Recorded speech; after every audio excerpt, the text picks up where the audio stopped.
गरीब माँ की 6 बेटी। चुप हो जा मेरी राज दुलारी बेटी, चुप हो जा। पता नहीं आज इतना ज्यादा क्यों रोई जा रही है। हे भगवान, इसका शरीर तो तेज बुखार से तप रहा है, अब क्या करूं। माधवी अपने फटे आंचल में अपनी नन्ही सी बेटी को, जो कुछ ही महीनों की थी, उसे ठंड के कहर भरे मौसम में गर्माहट देने की कोशिश करती है। तभी बर्फ के ओले गिरने लगते हैं, जिससे तंबू के अंदर एक फटे हुए कंबल में बैठी सब बच्ची कपकपाने लगती हैं।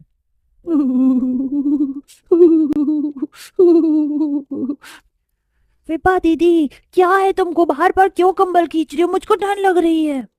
ठंड लग रही है तो क्या सारा कंबल तुम अकेले ओढ़ोगी? चुपचाप से मुझको भी कंबल दो। ठंड से कपकपाते हुए सब कंबल की खींचातानी शुरू हो जाती है। तभी माधवी समझाती है, बेटी तुम लोग इस तरह से कंबल को खींचातानी करोगी तो ये भी फट जाएगा, फिर ठंड में बैठकर रात गुजारनी पड़ेगी। इस पर आशा रोते हुए अपने दिल की हसरत बताती है, माँ इतनी ठंड के मौसम में हमारे पास केवल एक कंबल है और ओढ़ने के लिए हम 16 बहने, ऊपर से हमारे तंबू की छत भी फटी है, बर्फ के ओले घर में आ रहे हैं। हे भगवान, ठंड तो बढ़ती जा रही है, अब मैं क्या करूं।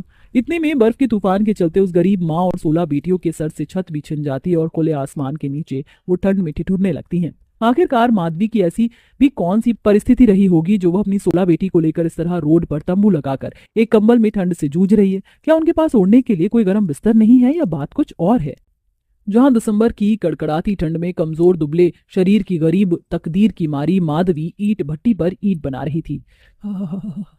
हे भगवान, इस साल तो ठंड के मौसम में बाकी सालों की रिकॉर्ड तोड़ डाले। इतनी ठंड में हाथ पैर भी जम रहे हैं, लगता है आज आसमान से आफत बरसने वाली है। इतने में ईंट भट्टी का खड़ूस ठेकेदार आकर चिल्लाने लगता है, अरे ओ माधवी, ये क्या सुस्त मुर्गों की तरह धीरे धीरे हाथ चला रही है? अभी तक तूने 100 ईंट भी नहीं तैयार की। अगर शाम तक तूने 1000 ईंट बनाने का कोटा पूरा नहीं किया तो पगार मत मांगना। नहीं नहीं मालिक, ऐसा गजब मत करना। मेरी 5-5 बेटियां हैं, उनका पेट भरवाने के लिए ही मैं मेहनत मजदूरी करती हूँ। मैं ईंट बना लूंगी।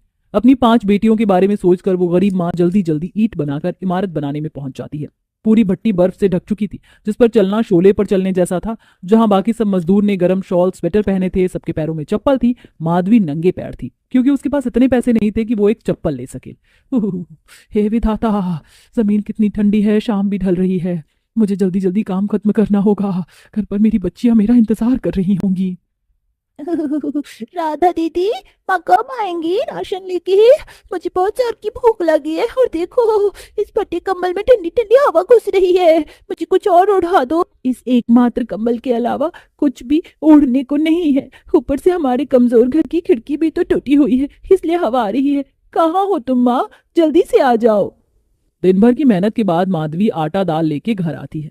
राधा, तेरे बापू कहाँ हैं? घर में नहीं दिख रहे। माँ, बापू तो सवेरे सवेरे आपके पीछे ही निकल गए। इतने में नशे में धुत प्रमोद घर में आकर माधवी के हाथ में पैसे देखता है। अरे चल चल मेरी धन लक्ष्मी, मेरी रसमलाई, ये पैसे मुझे दे दे। तुमने फिर से शराब पी है। तुमने तो मुझसे आलू प्याज बेचने के लिए पैसे मांगे थे। खाली दिन भर दारू पीते हो। इस नशे के आगे तुमको कुछ दिखाई नहीं देता। बेटियां जवान हो रही है, डॉक्टर ने तुम्हें पीने के लिए बिल्कुल मना किया।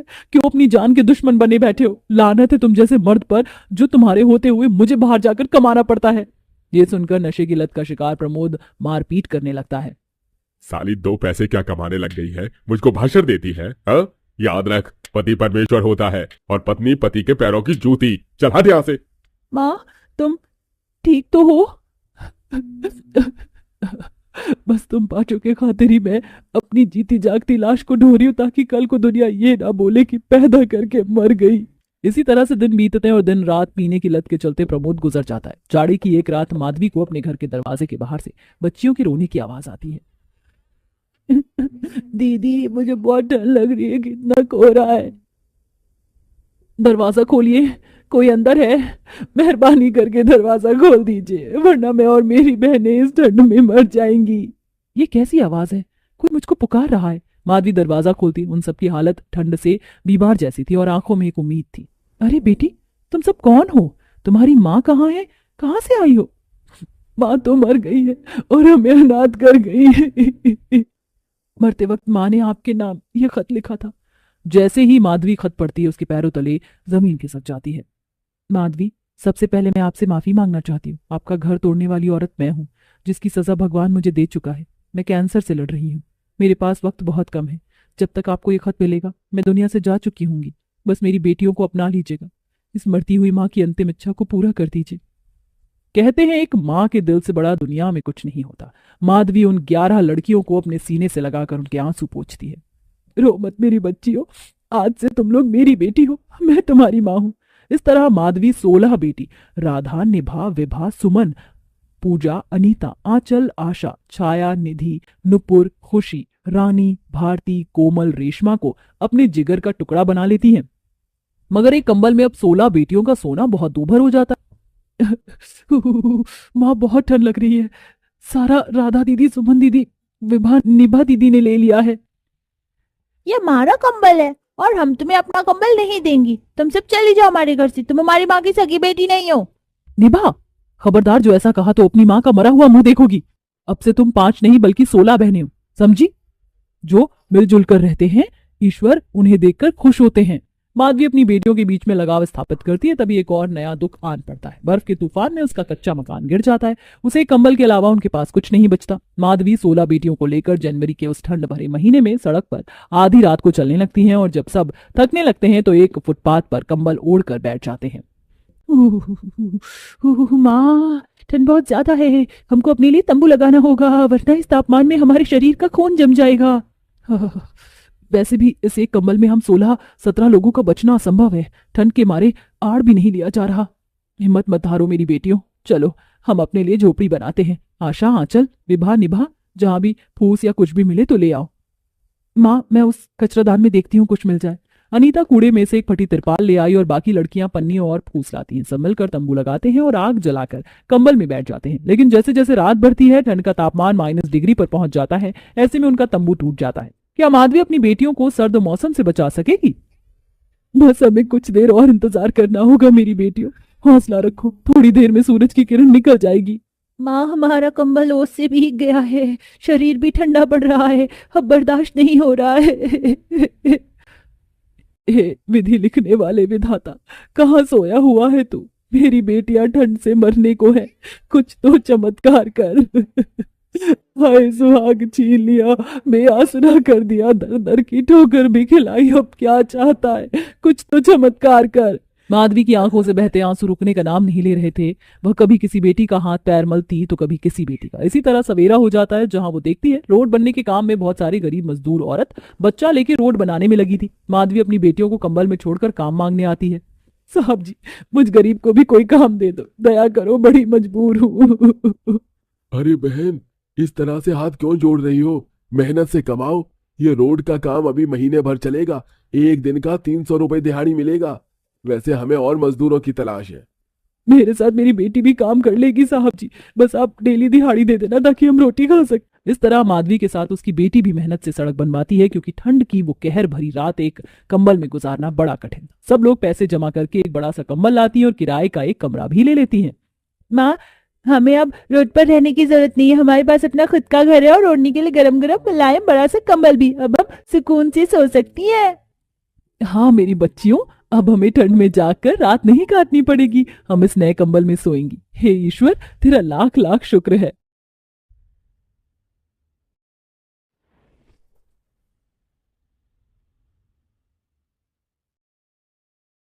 निधि अपनी देवरानी का स्वागत करते हुए कहती है, माँ जी देखो तो मेरी देवरानी कितनी सुंदर आई है, बिल्कुल चांद का टुकड़ा है, टुकड़ा। हाँ बहू तो बिल्कुल सही कह रही है।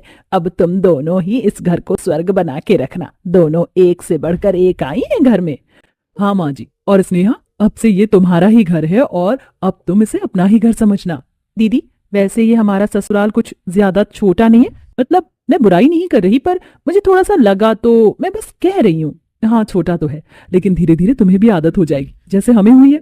स्नेहा अपने ससुराल में एडजस्ट करने की कोशिश करने लगती है। तो स्नेहा बताओ, तुम्हें खाने में क्या क्या बनाना आता है? मुझे तो लगभग सभी कुछ आता है। आपको पता है दीदी, मेरे मायके में ना सबको शाही थाली बहुत पसंद थी, तो वहां मैं महीने में 1-2 बार तो शाही थाली जरूर ही बनाती थी।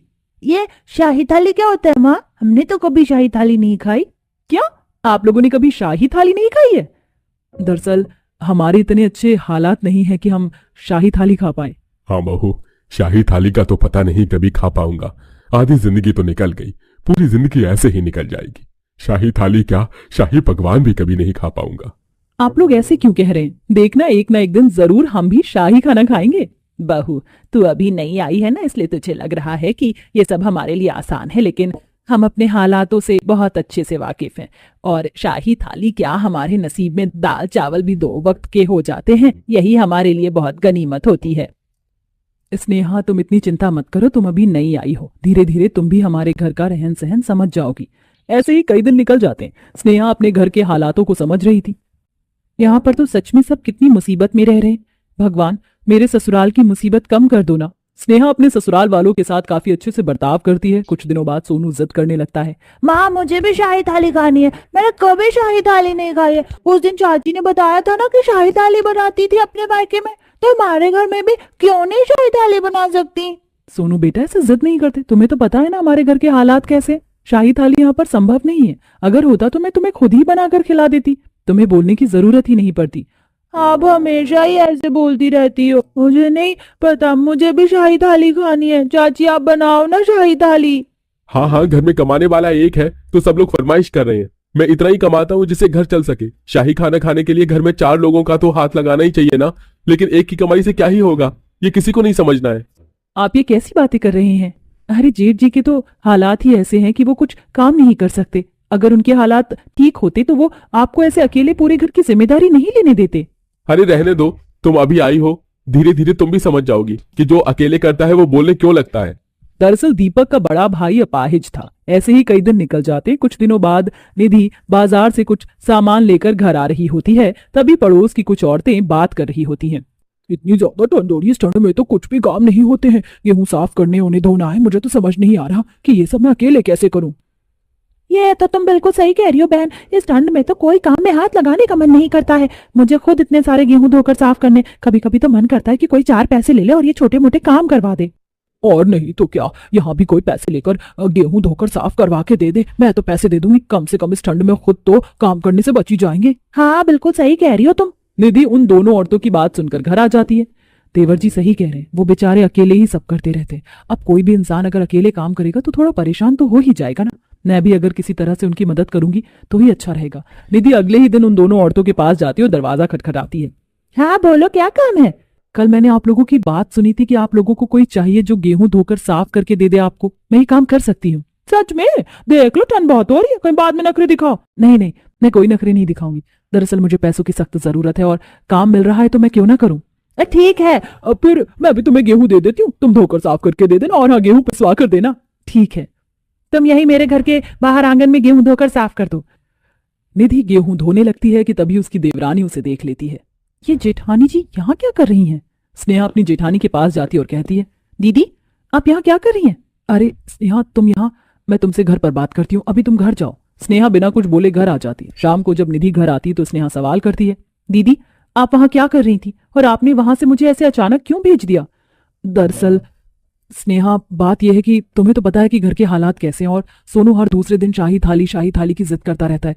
देवर जी भी अकेले कितना कुछ कर रहे हैं, तो मैं ये सोच रही हूँ कि अगर मैं भी किसी तरह से उनकी मदद कर दूं तो अच्छा रहेगा। दीदी आप उनकी बातों को दिल पर क्यों लगा रही हैं? वो तो ऐसे ही बोलते रहते हैं ना। आप क्यों काम कर रही हैं? मेरा काम करना जरूरी है स्नेहा। हमारे घर के हालात अच्छे नहीं है और अगर मैंने काम कर लिया तो क्या ही बिगड़ जाएगा। आप बिल्कुल सही कह रही हो दीदी। अब आप अकेले काम नहीं करेंगी, बल्कि आपके साथ मैं भी काम करूंगी और आपको ये सब काम करने की भी जरूरत नहीं है। मुझे पार्लर का थोड़ा बहुत काम आता है, वैक्सिंग, थ्रेडिंग, तो ये सब मैं कर दूंगी और मुझे सिलाई भी आती, मैं आपको भी सिखा दूंगी। हम दोनों मिलकर करेंगे तो ज्यादा बेहतर होगा। तुम मुझे सिखा रही हो? तुम सच में बहुत अच्छी हो। मैं इस घर की बड़ी बहू हूँ और मैं चाहती हूँ कि इस बार मैं नए साल पर सबको शाही खाना खिला सकूं, इसीलिए अब से मैं तुम्हारी मदद लेकर सीखूंगी भी। निधि और स्नेहा दोनों मिलकर अब नए साल में कुछ दिनों पहले से ही सिलाई और पार्लर का थोड़ा बहुत काम करने लगते हैं, जिनसे उनके कुछ पैसे की भी कमाई हो जाती है। अरे वाह निधि भाभी, आपको पार्लर का कितना काम आता था, तो आपने पहले क्यों नहीं बताया? मैं खामखा ही पार्लर जाती रही। अरे मैं आपके पास ही आ जाती। ये सब मुझे आता नहीं था, बल्कि मेरी देवरानी ने ही मुझे सिखाया है। अच्छा स्वीटी, सिलाई के लिए कोई काम हो तो बताना, वो भी हम देवरानी जेठानी कर रहे हैं। हाँ बिल्कुल भाभी, अब तो मैं यहीं आऊंगी, खुद भी और अपनी सहेलियों को भी यहीं भेजने वाली हूँ। आप चिंता मत करो, नए साल से पहले ही आपका काम काफी चल जाएगा। इसी के साथ निधि और स्नेहा मिलकर खूब मेहनत करते हैं। थोड़े पैसे तो जमा हो गए हैं, लगता है इस बार हम शाही खाना जरूर खिला पाएंगे। वैसे स्नेहा, शाही थाली में क्या क्या होता है? शाही थाली में मटर पनीर, शाही पनीर, सोया चाप होता है, नान होता है और भी बहुत कुछ होता है, मिठाई भी होती है। भगवान बस आप हमारा साथ देना कि नए साल में हमारे परिवार की नई शुरुआत हो शाही थाली के साथ। दीदी आप इतनी चिंता मत करो, आज ही हम सामान लेकर आते हैं, वैसे भी कल तो नया साल है ना। हाँ लेकिन स्नेहा तुमने पहले ही मेरी बहुत मदद कर दी है, नए साल का शाही खाना मैं खुद बनाऊंगी सबके लिए। ठीक है दीदी, जैसी आपकी मर्जी, लेकिन सामान लेने हम दोनों साथ ही चलेंगे। उसी शाम दोनों देवरानी जेठानी शाही खाने के लिए सारी चीजें लेकर आती हैं और अगली सुबह निधि शाही खाना बनाती है और बहुत सी चीज बाहर से मंगवाती है। सब लोग जब एक साथ बैठते हैं और शाही खाना देखते हैं तो सब हैरान हो जाते हैं। ये इतना सब खाना कहाँ से आया? पैसे क्या पेड़ पर होते हैं क्या? या जो महीने का खर्चा दिया था उड़ा दिया आज ही? नहीं, पेड़ पर नहीं होते, बल्कि जेठानी जी ने कमाए हैं। जेठानी जी इतने टाइम से मेहनत कर रही थी ताकि वो नए साल पर अपने परिवार को शाही खाना खिला पाए। छोटी माँ ये शाही खाना है, ये तो देखने में बहुत ही स्वादिष्ट लग रहा है। अरे खाओगे तभी तो पता चलेगा, चलो खाओ जल्दी। भाभी मुझे माफ कर दो, मैं अब तक हमेशा ही कोसता रहा, कमी निकालता रहा, लेकिन स्नेहा जो अभी कुछ दिन पहले आई है वो हमारे घर के हालातों को समझ रही है और मैं ही नहीं समझ पाया। भैया आप भी अपने छोटे भाई को माफ कर दो, अकेला पड़ गया था शायद, इसलिए ये सब बोल गया था। मुझे पता है मेरे भाई छोटे होने के बावजूद तुम बड़े भाई से ज्यादा फर्ज निभा रहे हो, लेकिन दीपक बेटा कभी भी खुद को अकेला मत समझना, मैं हमेशा तुम्हारे साथ हूँ। चलो अब खुशी खुशी ये शाही खाना खाओ। देवर जी कोई बात नहीं, नए साल के दिन हमारी अच्छी शुरुआत हुई है, हमें इस बात की खुशी मनानी चाहिए। और सब लोग शाही खाना नहीं खाओगे क्या? अरे शाही खाने के इंतजार में तो कब से बैठा था, आज शाही खाना खाऊंगा, वो भी नए साल की शुरुआत में। तो कैसी लगी आपको हमारी ये प्यार भरी खट्टी मीठी कहानी? क्या आप भी नए साल के दिन कुछ अलग, कुछ शाही खाना बनाते हैं? और इस साल आपका क्या न्यू ईयर रेजोल्यूशन है, हमें कमेंट में जरूर बताएं।